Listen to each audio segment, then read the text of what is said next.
আসসালামু আলাইকুম রহমতুল্লাহি ওয়া বারাকাতুহু। সুপ্রিয় ভিউয়ার্স, আপনাদের মাঝে আরেকটি মিনি ব্লগ ভিডিও নিয়ে এসে হাজির হলাম। এটি গ্রামীণ দৃশ্যপট এবং সৌন্দর্য নিয়ে ভিডিওটি করা, কারণ আমি গ্রামীণ জনপদ এবং গ্রামীণ মুগ্ধতা আমাকে বিমোহিত করে। দেখুন, ট্রলার দিয়ে যাচ্ছে, পাশে হাঁসগুলি কি সুন্দর করে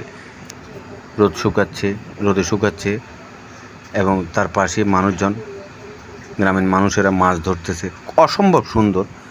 আপনারা যারা গ্রামকে ভালোবাসেন, হোক অবসর সময়ে কিংবা ছুটির টাইমে, আপনারা বাংলাদেশের যে কোনো প্রান্তেই গ্রামে একবার না একবার যে কোনো গ্রামে ভ্রমণ করবেন, কারণ গ্রামের সৌন্দর্য আর শহরের সৌন্দর্য অনেক ব্যবধান, বিস্তর ফারাক আছে।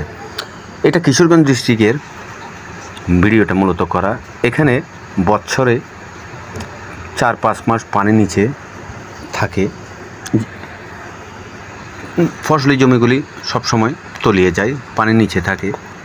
গ্রামীণ মানুষেরা যাতায়াত এবং আয়ের মাধ্যম করে ফেলে ট্রলার, ছোট ছোট নৌকা এবং মৎস্য আহরণ।